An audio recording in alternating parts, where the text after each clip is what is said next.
À présent, je vous donne la parole à Madame Sigislo pour le département. Pour 5 minutes, s'il vous plaît.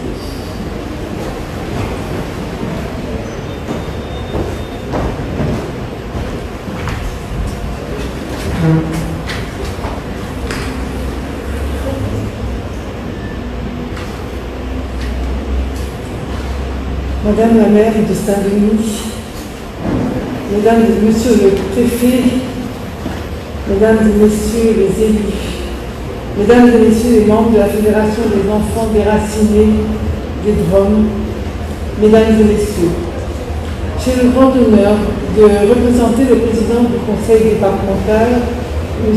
Cyril Melchior, à cette conférence consacrée à l'histoire des enfants de la Creuse.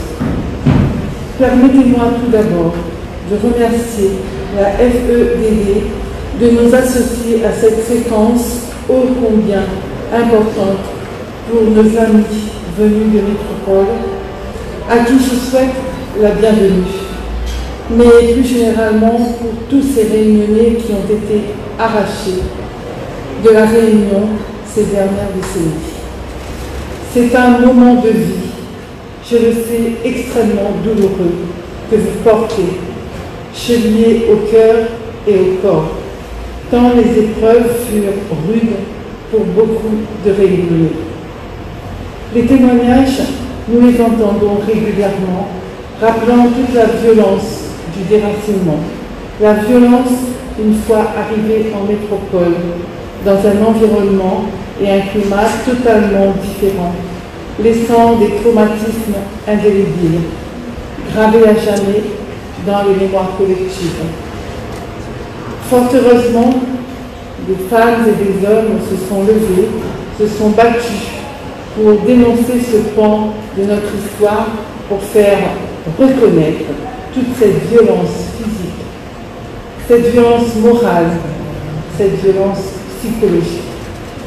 Je pense bien sûr à FED et aussi à l'association Racine en l'air qui ne ménagent pas leurs efforts pour que chacun puisse prendre conscience de l'importance de ce qu'on appelle l'épisode des enfants de la Creuse. Je veux aussi saluer ici Madame la maire qui avait inscrit cette reconnaissance dans le marbre à l'époque où vous étiez député, puis ministre des Outre-mer, et qui continuait ce combat aujourd'hui encore. Cette reconnaissance a été une étape cruciale, ouvrant la voie à ce qu'on appelle aujourd'hui la réconciliation, qui est d'ailleurs le thème de cette conférence. Le département a également pris toute sa part dans ce combat pour la reconnaissance de cette infamie qui a détruit des familles, des femmes et des hommes pour qui j'ai une pensée profonde et émue.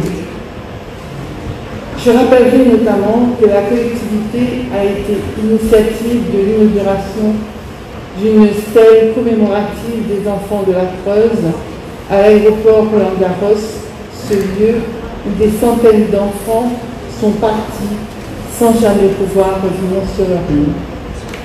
Le département accompagne par ailleurs celles et ceux en quête de leur histoire, de leur famille, de leurs origines. Nos services sont pleinement mobilisés et mobilisables dans ce travail de recherche et d'accompagnement, tout particulièrement les services de l'aide sociale à l'enfance et aussi nos archives départementales qui se donnent tous les moyens d'accompagner l'aide sociale à l'enfance dans ce travail et qui mettent en œuvre l'accès aux origines et aux dossiers. Cela a permis à certains réunionnais de retrouver leurs proches et de revivre des moments d'émotion d'une intensité rare, d'émotion. D'émotion, il est aussi question aujourd'hui en accueillant nos amis venus de métropole.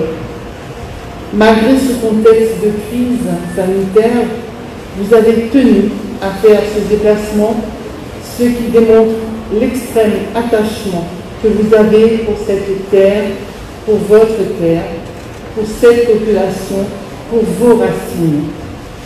Nous sommes extrêmement heureux de cette belle initiative qui renforce cette démarche de réconciliation. Si la réunion a toujours brillé dans vos cœurs, aujourd'hui, elle peut pleinement rayonner à travers vous. Je vous remercie de votre attention.